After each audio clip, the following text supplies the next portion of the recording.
बिस्मिल्लाहिर्रहमानिर्रहीम। अस्सलाम वालेकुम फ्रेंड्स, मैं हूं ज़ैब और आप देख रहे हैं traveller 777। Welcome to our YouTube channel. तो फ्रेंड्स, इससे पहले मैंने अपना एक व्लॉग जो है अपलोड किया था बुल्गारिया के मुतालिक।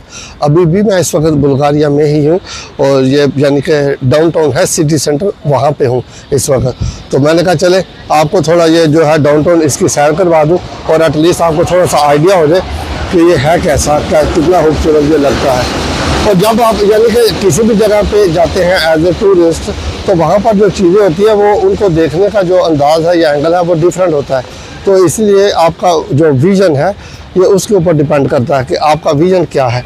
जब आप कहीं एज ए टूरिस्ट जाते हैं तो आपने उसको किस एंगल से देखना होता है, लेकिन अगर आप यानी कि वहाँ पे एज ए वर्कर जा रहे हैं तो फिर आप किस तरह से देख सकते हैं, क्योंकि जोन से भी एंगल से आप देखेंगे चीज़ों को अच्छी ही लगेगी। ये नहीं है कि आप क्योंकि अगर आप बिज़नेस के हवाले से या बिज़नेस के पॉइंट ऑफ व्यू से कहीं ट्रैवल करते हैं तो भी आपके लिए वो अच्छा ही है, लेकिन उसके अलावा अगर आप एज ए टूरिस्ट जाते हैं फैमिली के साथ, फ्रेंड्स के साथ, तो उन चीज़ों को देखने का एक विज़न और होता है।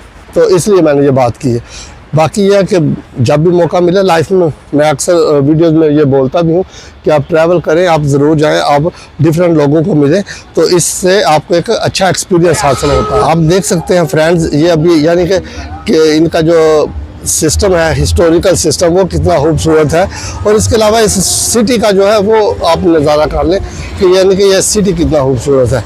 और बिजी सिटी भी है क्योंकि इनका कैपिटल है। कैपिटल होने के अलावा यहाँ पे टूरिस्ट भी ज़्यादा आते हैं और बड़ा सिटी भी है। इसके अलावा इनके यानी कि और भी बड़े खूबसूरत सिटी है, लेकिन क्योंकि मैं इस वक्त यहाँ पर हूँ सोफिया में, तो बात तो हम सोफिया के ऊपर ही करेंगे। आज तो खैर से दिन भी बड़ा खूबसूरत है, सनी डे है, वरना यहाँ पर विंटर में फ्रेंड बहुत ज़्यादा ठंड होती है। ये मैं भूल गया आपको बताना कि विंटर में यहाँ पे ठंड बहुत ज़्यादा होती है और स्नो फॉलिंग भी बहुत ज़्यादा होती है जी। क्योंकि ये इसलिए कह रहा हूँ कि अगर आप प्लान करेंगे यहाँ आने का तो आपको फिर विंटर में उसी तैयारी के साथ आना पड़ेगा, क्योंकि अगर आप तैयारी करके नहीं आएंगे और आप जस्ट नॉर्मल से क्लास लेके या एक समझ जैकेट वगैरह लेके आ जाएंगे तो उससे काम नहीं चलेगा। तो यहाँ पर विंटर जो है बहुत ज़्यादा कोल्ड होता है, ठंड होती है और यहाँ पर स्नो फॉलिंग भी बहुत ज़्यादा होती है। और आज तो यानी कि अभी समझ लें कि इस वक्त सितंबर का मंथ चल रहा है और दिन बड़ा खूबसूरत है, सनी डे है और वेदर भी बड़ा अच्छा है, इसलिए लोग भी जो है ज़्यादा चहचहाते घूमते फिरते नज़र आ रहे हैं, क्योंकि जब वेदर अच्छा है तो उनको टेंशन नहीं है। तो इसलिए यहाँ पर फ्रेंड्स जो पब्लिक ट्रांसपोर्ट है इसका निज़ाम बड़ा अच्छा है। आपको यानी कि शहर के अंदर आप देख लें कैसा सिस्टम चल रहा है, इनके ट्राम्स वगैरह चल रहे हैं और साथ में जो है ये गाड़ियाँ वगैरह भी गुजर रही है। तो इस तरह से किसी को कोई परेशानी भी नहीं होती आते जाते हुए यहाँ पर। और दूसरी बात यह है कि इनके यानी कि ये जो ट्रैफिक कंट्रोल है इसका बड़ा अच्छा सिस्टम है, सिग्नल लगे हुए हैं। इसका ये मतलब नहीं कि ट्राम भी बीच में घुस गई, जिस तरह अभी देखें ये ट्राम जो है यहाँ पे खड़ी है और जो गाड़ियाँ हैं, कारें वगैरह वो गुजर रही है, क्योंकि इनके भी सिग्नल्स हैं, ग्रीन सिग्नल। तो अभी जब यानी कि ट्राम का ग्रीन सिग्नल होगा तो ये चल पड़ेगी और अभी देखें ये इसका टाइम हो गया, ये चल पड़ी और अभी जो कारें हैं वो स्टॉप हो गई हैं। तो इस तरह से निज़ाम बड़ा अच्छा चल रहा है इनका ट्रांसपोर्ट का, और इनका मेट्रो का निज़ाम भी बहुत अच्छा है। जिस तरह के आप में से अगर किसी दोस्त ने बार्सिलोना का विज़िट किया तो बार्सिलोना में आपको पता है रंबला है, तो जो रंबला है वहाँ पर हर वक्त भीड़ रहती है। और ये भी समझ लें, है तो नहीं इसका नाम, लेकिन आप यही समझ लें कि ये सोफिया का रंबला है, तो इसलिए यहाँ पर भी बहुत ज़्यादा टूरिस्ट आते हैं। जो भी लोग आते हैं यानी कि बुल्गारिया में, सोफिया में, वो इस जगह से ज़रूर गुजरते हैं। तो टूरिस्ट का मेन पॉइंट ये है। तो इसी तरह समझ लें कि आप ये सोफिया का रंबला है, वो बार्सिलोना का रंबला है, वहाँ पे टूरिस्ट बहुत ज़्यादा होते हैं और यहाँ पर भी बहुत ज़्यादा आते हैं। जिस तरह के मैंने अपने पहले व्लॉग में भी बताया था कि अभी जो है बुल्गारिया ये एक टूरिस्ट डेस्टिनेशन है बड़ी फेमस, और जो अरब कंट्रीज़ हैं वहाँ के लोग यहाँ पे बहुत ज़्यादा आते हैं।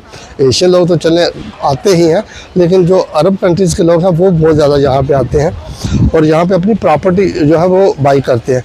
अभी मेरी कल रात को एक बंदे से बात हो रही थी, बेसिकली तो इंग्लैंड का था, इंग्लिश बंदा था, तो उसने मुझे बताया कि उसने 2006 में यहाँ पे घर ख़रीदा था और उस वक्त जो उसने घर ख़रीदा था उस वक्त की जो प्राइस थी उसने मुझे बताई, लेकिन वो कह रहा था कि उस वक्त की प्राइस और अभी की प्राइस में यानी कि ज़मीन आसमान का फ़र्क हो चुका है। यानी कि उसने फॉर एग्जांपल अगर एक रुपया या 1 पाउंड इन्वेस्ट किया है तो अभी वो समझ लें कि 2.5 से 3 पाउंड हो चुके हैं। तो आप इमेजिन करें कितना ज़्यादा उसको फ़ायदा हो गया। और उसने 2006 में घर खरीदा था और वो यहाँ पे रहता भी नहीं है। वो कहता है कि उसने घर लिया लेकिन उसको उसने रेंट आउट कर दिया हुआ है, तो इसलिए।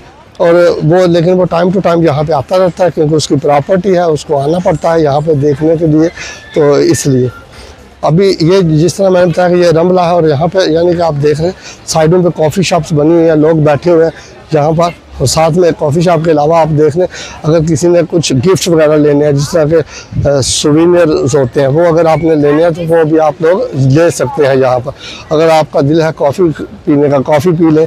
साथ में अगर आपने कुछ शॉपिंग करनी है तो ये लेफ़्ट साइड पे शॉप्स हैं, वहाँ से आप शॉपिंग भी कर सकते हैं। जी फ्रेंड्स, यह भी यानी कि एक फेयर लगा हुआ है, फेस्टिवल है यानी कि बुक्स वगैरह का। तो जो लोग यानी कि बुक्स स्टडी करते हैं तो वो लोग यहाँ पे आके अपनी बुक्स वगैरह भी ख़रीद सकते हैं। और ये इसमें आपको हर किस्म की बुक्स मिल जाती हैं, पॉलिटिक्स की भी, उसके अलावा यानी कि पोइट्री वगैरह की, और इसके अलावा यानी कि दुनिया की जो फेमस बुक्स हैं, जो राइटर्स हैं उन्होंने जो बुक्स लिखी हुई है वो भी यहाँ पे आपको मिल जाती है। तो ये बुक का जो है वो फेस्टिवल है।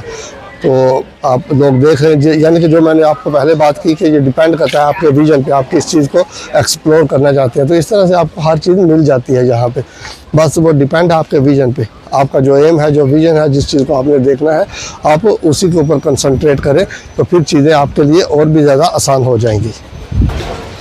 जब यानी कि दिन अच्छा हो, सनी डे, तो आपको घूमने का भी मज़ा आता है। और इसके अलावा ये है कि आप अगर आपने कोई व्लॉग बनाना है या आपने शॉपिंग करनी है या आपने कहीं जाना आना है तो उसमें आपको और ज़्यादा मज़ा आता है। तो इसलिए तो आज का दिन बड़ा खूबसूरत है, तो इसी लिहाज से मैं दोनों चीज़ों को एंजॉय कर रहा हूँ। यानी व्लॉग से बना ही रहा हूँ, साथ साथ मैं आपसे बातें भी कर रहा हूँ। लेकिन ये है कि इसके अलावा यानी कि अच्छे दिन का मज़ा भी ले रहा हूँ। तो दिन भी खूबसूरत है और फिर आए भी हुए हैं यहाँ पे घूमने के लिए। तो अगर घूमने के लिए आया हूँ तो फिर डेफिनेटली मैं इन्हीं चीज़ों को एक्सप्लोर करूँगा, मज़ा भी लूँगा ना इस चीज़ का। तो अच्छा है, लोग भी बैठे हुए हैं अपने कॉफ़ी को एंजॉय कर रहे हैं जिस तरह से किसी का टाइम हो रहा है। यानी कि अभी तो ऑलमोस्ट समझ लें कि लंच का टाइम स्टार्ट हो चुका है। तो जो लंच है लोगों ने वो भी स्टार्ट कर दिया हुआ है। जी फ्रेंड्स, लेकिन ये है कि कुछ लोग लेट लंच करते हैं, कुछ जल्दी करते हैं, ये लोगों के ऊपर है। जब किसी को भूख लगे कि वो आके खा लेंगे। कुछ लोगों ने खाना स्टार्ट कर दिया, मैंने भी अभी थोड़ी देर में जाना है लंच करने के लिए। मैं सोच रहा हूँ कि अभी ये व्लॉग कंप्लीट कर लूँ तो फिर चलता हूँ, या अगर ना भी कंप्लीट हुआ तो इसी के दौरान मैं चले जाऊँगा और फिर आपको बताऊँगा भी कि कहाँ से मैंने खाना खाया है और क्या खाया है। चलते चलते थोड़ा थक गया हूँ फ्रेंड्स, तो मैंने कहा चले अभी ज़रा बैठते हैं। एक जगह मुझे मिली है तो मैंने कहा थोड़ा बैठ के आपके साथ यानी कि थोड़ी सी गपशप लगाते हैं। तो काफ़ी बातें आपसे हुई हैं फ्रेंड्स। मेरे नहीं ख्याल कि आपसे कोई ऐसी गलत इन्फॉर्मेशन मैंने शेयर किया जिसमें मेरा ज़ाती को फ़ायदा है। मेरा तो कोई नहीं, लेकिन ये है कि मैंने कहा चलो ये इन्फॉर्मेशन जो मेरे पास है मैं आपसे भी शेयर कर दूं ताकि एटलीस्ट आप दोस्तों को भी इसके बारे में पता चल सके। बाकी आप अपना प्लान करें, उसके बाद अल्लाह का नाम लेके आप, बजाय ये कि आप किसी के पीछे भागें, किसी को आप पैसे दें या वीज़ा आपने अप्लाई करना है, तो उससे बेहतर है कि आप लोग खुद सारा कुछ कर लें। बेशक इसमें आपको 2-4 वीक लगते भी है तो भी उसमें प्रॉब्लम नहीं है। आपने लाखों रुपये अपने बर्बाद करने हैं तो उससे बेहतर है आप 1 महीना अपना ज़ाया कर लें, उसमें अपनी डॉक्यूमेंटेशन को चेक करें, देखें कि क्या चीज़ें आपके पास हैं और क्या नहीं है। जो नहीं है आप उनको पूरा करने की कोशिश करें, उसमें बेशक थोड़ा टाइम लगे लेकिन चीज़ें पूरी हो जाएंगी तो फिर आपको किसी भी परेशानी का सामना नहीं करना पड़ेगा। तो फ्रेंड्स अभी तक के लिए यही, फिर मिलते हैं किसी नए व्लॉग में। बहुत शुक्रिया आपका फ्रेंड, टेक केयर, अल्लाह हाफिज़।